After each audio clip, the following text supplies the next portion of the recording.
US Vice President JD Vance is in Jerusalem to shore up support for the ceasefire in Gaza. Fractures have been observed between Israel and Hamas after violations to a peace deal.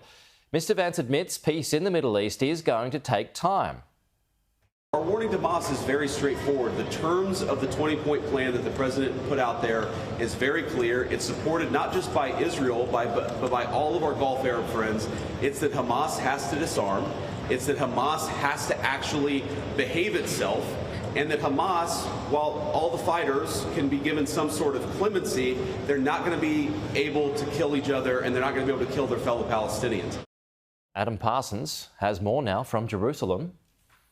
This is a huge facility that is being designed as a coordination centre between civilian authorities and military authorities. JD Vance was flanked today by Steve Witkoff, the Middle East envoy, and Jared Kushner, who is more than anything Donald Trump's son-in-law, but with deep roots and deep experience here in the Middle East. Now, all those three people suddenly came out here after events on Sunday when Israel responded to Hamas killing 2 Israeli soldiers by killing dozens of Palestinians. I asked JD Vance if that was the reason he was here. He said absolutely not. This had been planned for months in advance, but he said that he was here in order to see this facility and to check the progress of the ceasefire. I'm not convinced that it is a coincidence, to be blunt, because one of Vance's messages was that people are getting too hysterical in terms of their reactions to events that are happening in the ceasefire. Now, there is a certain irony in that, because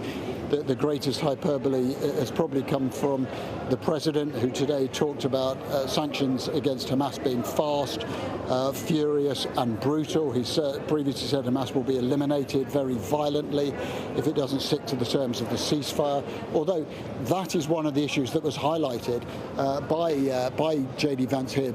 Interestingly, he had there all 20 terms of the ceasefire, and I think this is a reminder of anything. That's it. That's all there is to work on, is basically 2 sheets of paper. It is incredibly vague. That's one of the problems, is that there is no great plan beyond the ceasefire. Again, I asked him about that, about whether or not you could really have a Gaza that is governed by an authority that doesn't include Palestinians. And once again, JD Vance himself said, we'll have to wait and see. Let's get the ceasefire up and running. Let's get money, let's get medicine, let's get food in, and then we'll see what happens next.